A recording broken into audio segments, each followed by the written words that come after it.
we'll do part A here as a group, and then you guys are going to be responsible for B and C. And then we're going to be taking some notes on that study guide in the back to wrap up today. So, all right, so stick with me. Let's do this. Our goal today is to make connections between graphs, tables, equations, and situations involving exponential functions.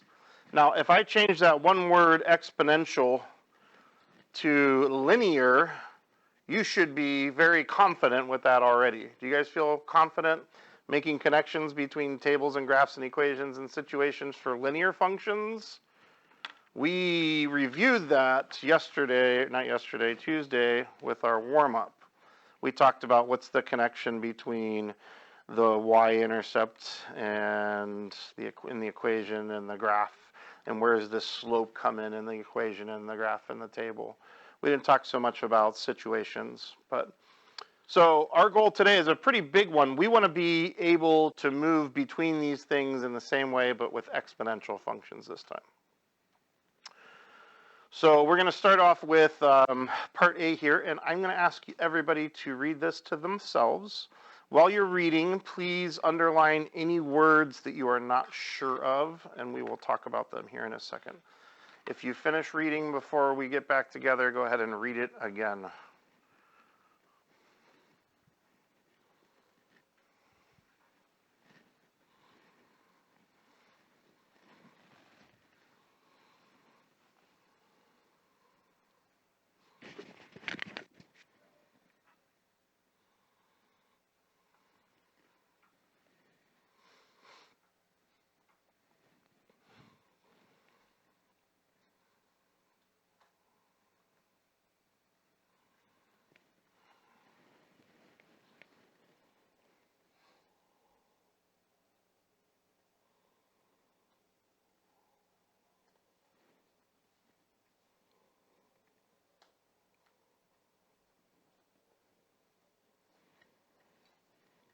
All right, let's talk about this really quickly. I want to talk about some terms that are not on here because they're kind of in the background of this problem.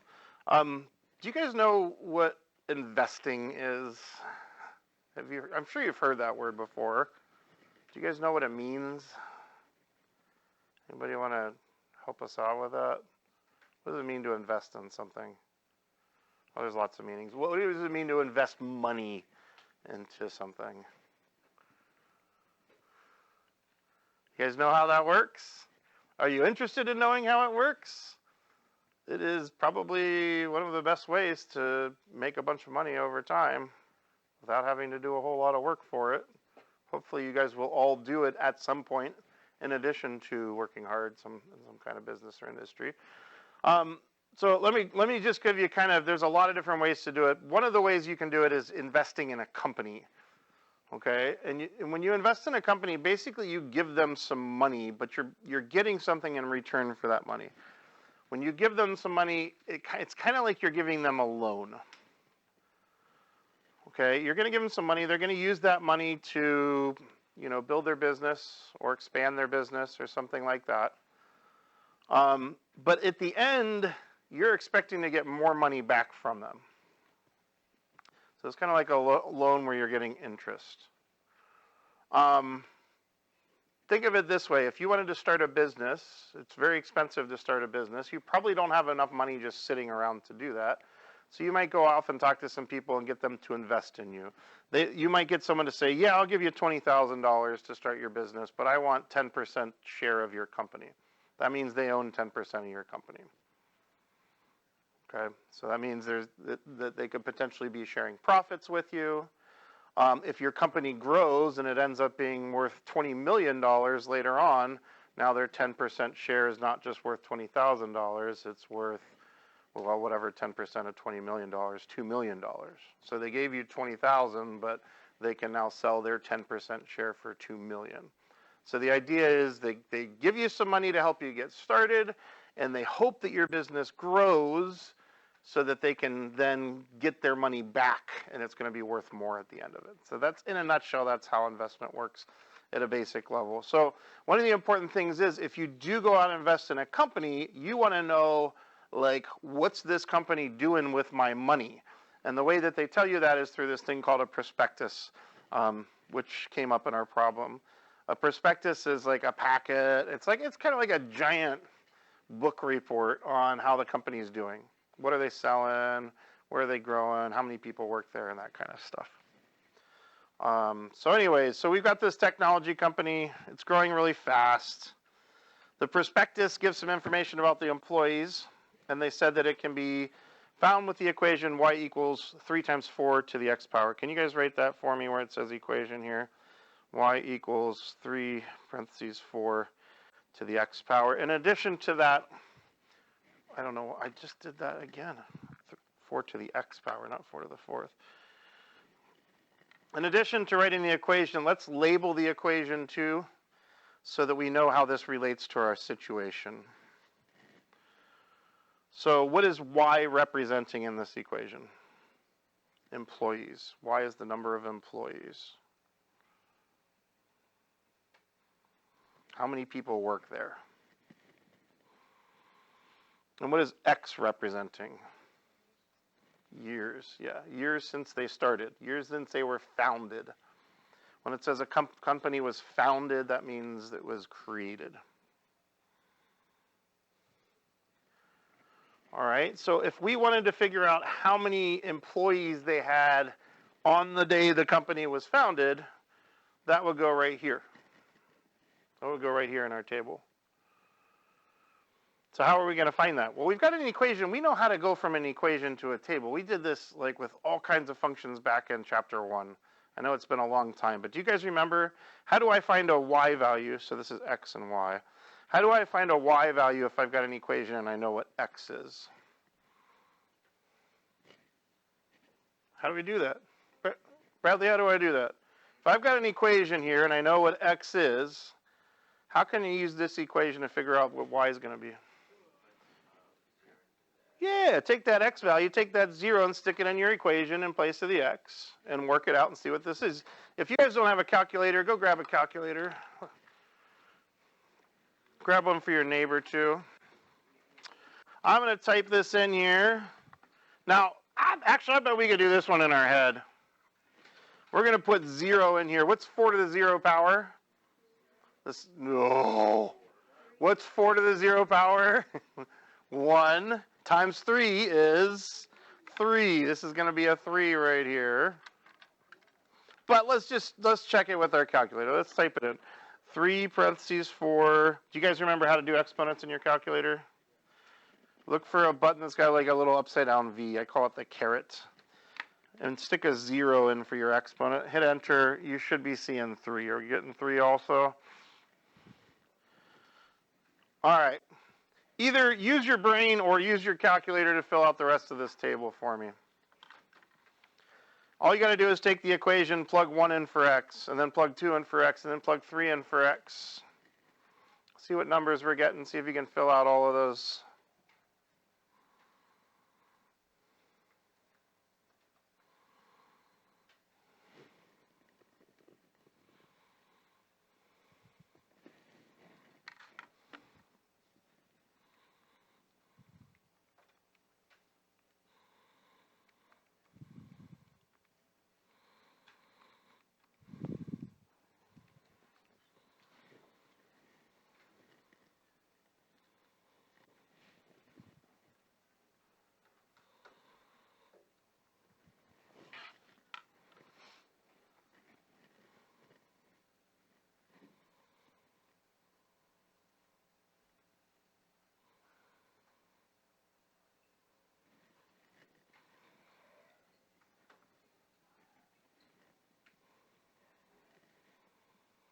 All right. Are you guys getting the same answers that I am? Same numbers? Let's go ahead and graph these. We know how to graph too. We're going to have to kind of eyeball it. Pay attention to how big each of these tick marks is. It looks like each tick mark is not 1. It's like each tick mark is 5. So 3 would be kind of there-ish. 1 comma 12, that's a little bit higher than 10. 2 comma 48. Be way up here. 3 comma 192, we're not going to get there.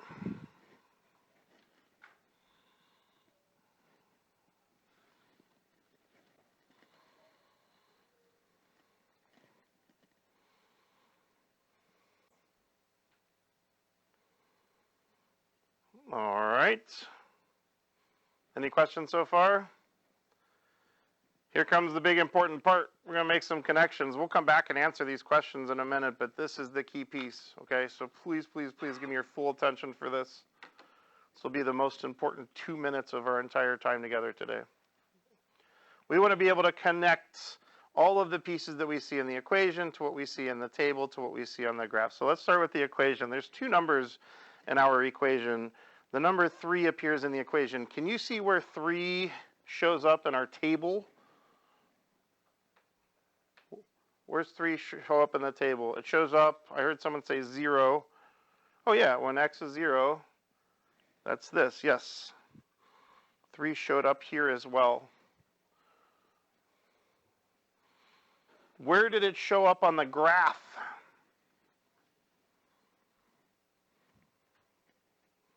Where did it show up on the graph? Can you say that a little bit louder? On the y. Oh, I love that you use that vocab too. It's the y-intercept there. Yep, totally. And in the situation, what was special about 3? Well, 3 was, it's how many people there were at the beginning.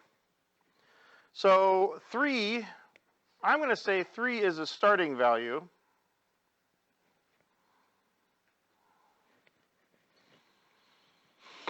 And it shows up on my table when x is 0. We're used to thinking of the starting value being when x is 0.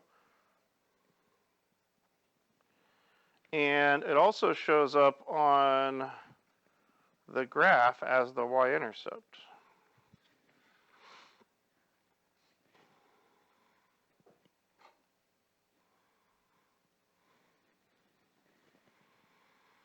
So we've kind of made 4 connections with that 3. It's the starting value, it's the first thing in the equation, it's the thing that goes with an x of 0 on the table, and it's the y-intercept on the graph. Let's see if we can make some connections with the other piece of our equation, which was 4. Let's start with the table. Where can we see a 4 in our table? We might have to dig a little bit because I don't actually see the number 4 in my table, but there is a 4 kind of hidden in there someplace. Say it a little bit louder. Yeah, it's the number we're multiplying by, isn't it? What is 3 times 4? I'd say it's 12. Is that consistent, though? Does 12 times 4 get us 48? 12 times 4 is 48. Now, I don't know what 48 times 4 is. Someone with a calculator check that for me. What's 48 times 4? Is it definitely 192? Awesome. Okay.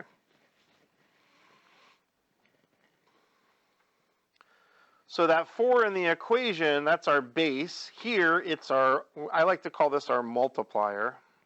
I'll write that off to the side here.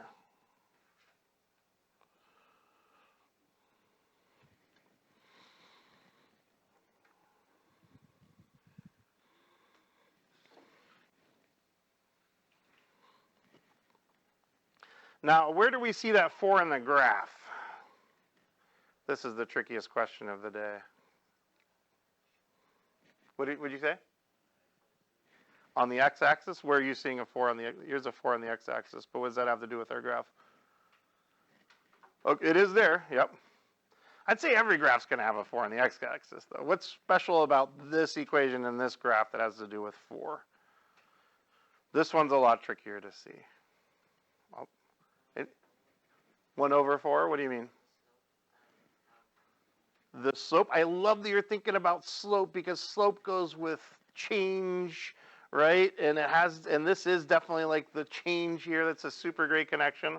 We can't really talk about slope for this graph though because this graph is not linear, right? This would be a curved graph. But that's a little bit of a hint. You're onto something there. 4 is bigger than 1, and when the base is bigger than 1, how does the graph curve? Does it curve up or does it curve down? So we got something that's bigger than 1, so we know it's going to be curving up. We learned that last time. So that's one of the key things about that 4 is going to give us. And here's the other thing. Actually, no, we'll say that's good. We'll say that's good. We'll come back to it later on. All right. So here's your task right now. You guys did awesome with that. Thank you for your attention. Oh, we got to answer the question. Sorry. How many people founded the company? How many people were there on there that first day that the company existed? 3 people. And how would you describe the growth of this company? What would you say?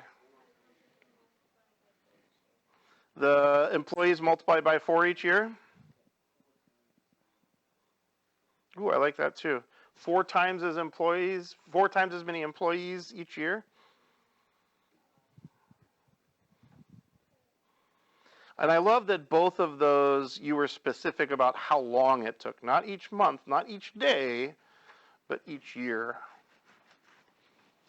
All right, your task now is to complete B and C. I'd like you to stay where you're seated right now, unless you're sitting by yourself and you want to move next to somebody else. Finish up B and C. If you happen to finish before I call you back over, the assignment is sitting over there by the window. You can grab it and get started. But we are going to wrap this up and talk about this at the end. You've got a few minutes right now. I'm going to give you about 5-10 minutes. I'm going to give you a hint before we go really quick. Are these numbers increasing or decreasing? 27, 18, 12. They're decreasing. What can you predict already about my equation for this situation? If the numbers are decreasing, if we're going to be curving downwards, what can you tell me about one of these 2 numbers right here? It's going to be between 1 and 0. And which one? This one or the one underneath the exponent? The one under the exponent, right?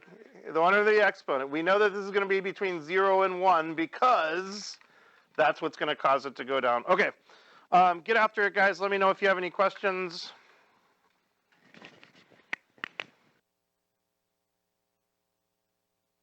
Let's make sure we're on the same page here. I had some conversations with some of you, and it seemed like some of you were able to figure this out pretty well on your own. But help me out. Were you able to find the starting value here pretty easily? It's right here on the table, right? 27. And then what we need still is we need a multiplier. We got to figure out, what am I multiplying 27 by to get 18? And what I saw a lot of people doing on their calculator, which is correct, was to do 18 divided by 27. Now this is really important. I hope you guys won't miss this. If you ever end up with a multiplier that's a decimal like this, and it's a non-terminating decimal, meaning it goes on forever and ever and ever, you do not want to round, okay? If you round in math, you're going to get errors. If you round with exponential functions in math, you're going to get huge errors. Go ahead and let's lose the earphones for right now, guys. Thank you. So especially with an exponential function, we don't want to round. So when we see something like this, our thought is going to be, this is probably a fraction. This would probably be better represented as a fraction. If you've got a calculator in front of you, could you please clear out whatever you've got in there and do 18, instead of divided by 27, hit this n over d button right here. Some of your fractions or your calculators may not have that button. Hit that n over d button and put your 27 on the bottom. This is the same thing as 18 divided by 27, but it's going to give me a fraction for my answer, which is 2 over 3. So our multiplier is 2/3. It's pretty close to 0.6 or 0.7, but we do not want to round it. So if you had 0.67 or 0.7 or this, if you had some kind of decimal here, please erase that and change it to 2/3.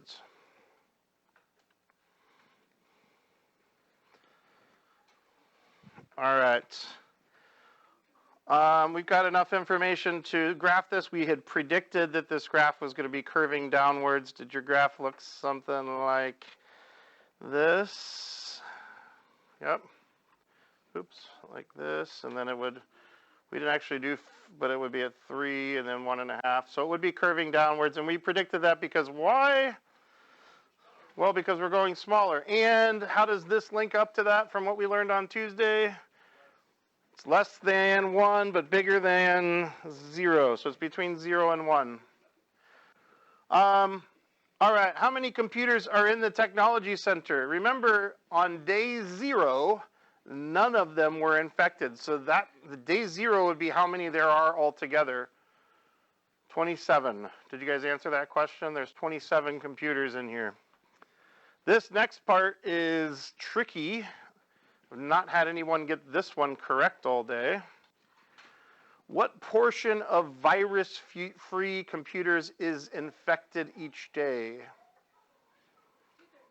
2/3 is my favorite wrong answer. Whoa, hey, we don't use that kind of language in here.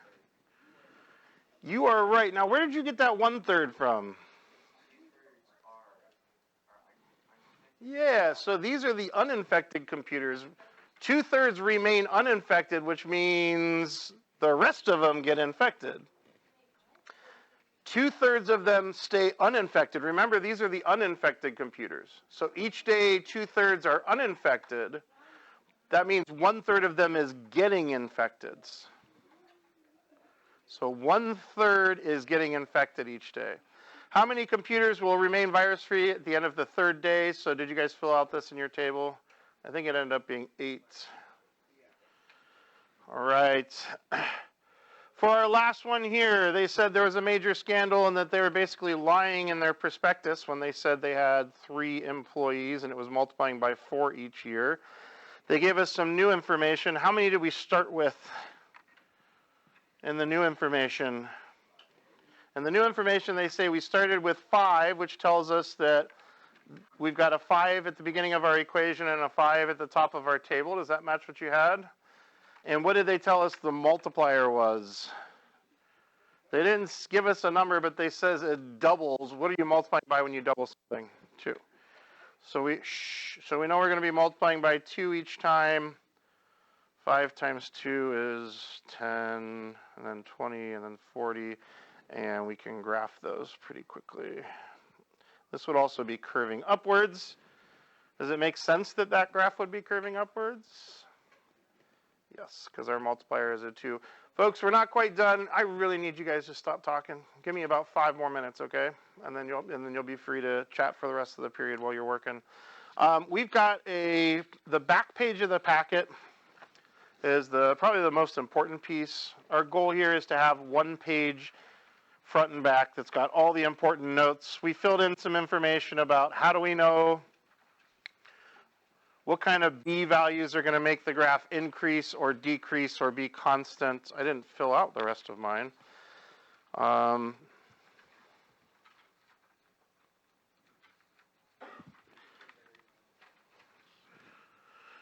So we filled that out. I want to fill out this next little box here for multiple representations. So this is what we were playing around with today. Well, it's fresh in our mind. Let's take some good notes on this. And then when we come back together next Monday, we'll look at the next box, which is an example of it.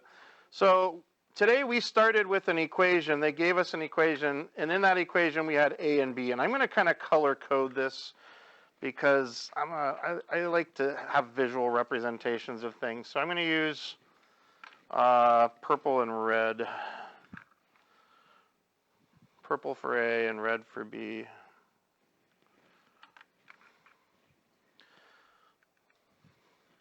Now, when we're talking about a situation, what does A represent in the situation? The first equation we looked at had a 3 right here. What did that 3 have to do with our company and how many employees it had in the first situation? How many founders? So how many employees they had when it started at the beginning. So I like to think of A as the starting value.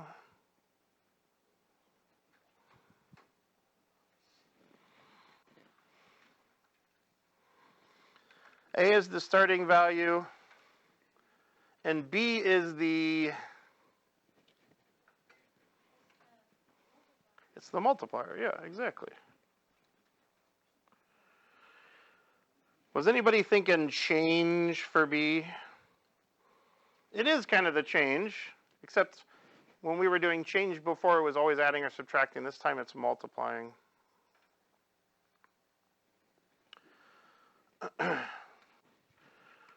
All right, where do we see A in our table? We see A in our table when x is equal to 0.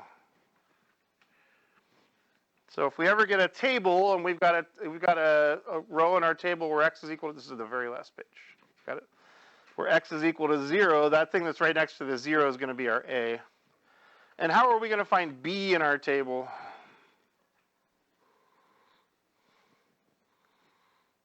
Where does b show up in our table? Oh, it's our multiplier. It's the thing. It doesn't show up directly, but we're going to always be multiplying times b times b times b. So this multiplier here is going to be our b.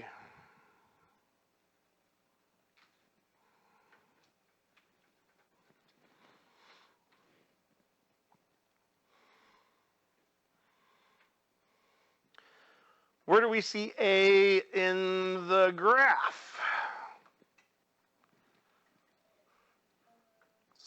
Someone said some really good vocab for this earlier. The y-intercept, good. I love that we're thinking about the y-axis, though. That was also excellent. It's where it crosses the y-axis, yes. And that's going to come from here, too.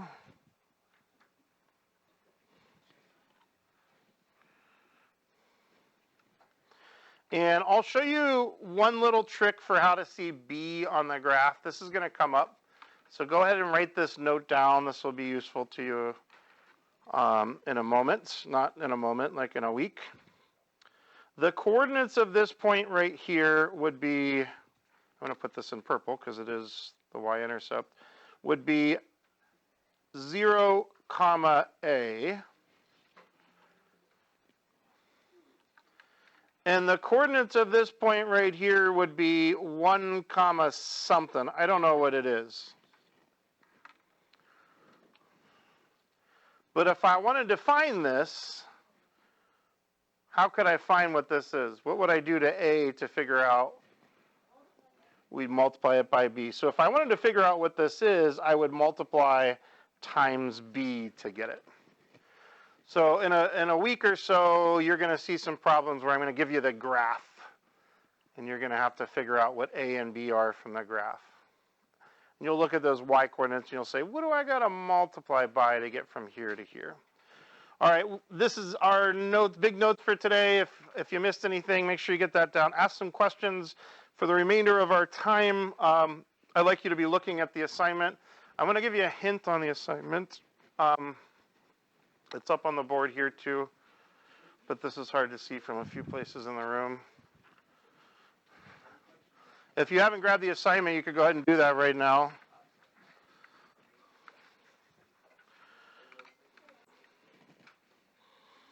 It really helped me. The first thing I did when I started reading this top problem was, well, first thing I did was I noticed that it's got a whole bunch of numbers in it. And I was like, if I don't organize that somehow, I'm going to get myself confused. Guys, can you stop, please? Thank you.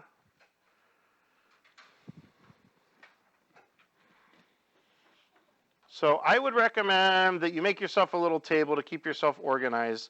There were 3 key years in this problem: 1905, 1966, and 1999.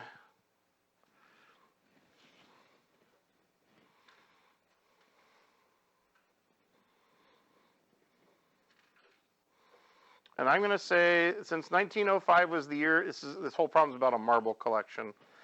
1905 was the year the marble collection started. I'm going to call that year 0.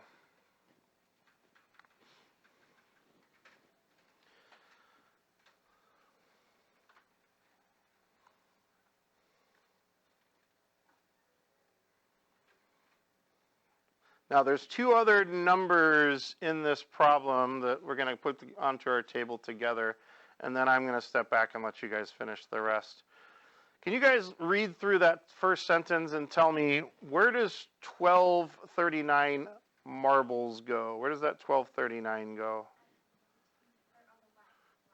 That's going to be our y. Y is going to be how many marbles. And which year does it go with? The 1905, 1966, or 1999? 1239 would go here with 1999. It says in 1999 there were that many.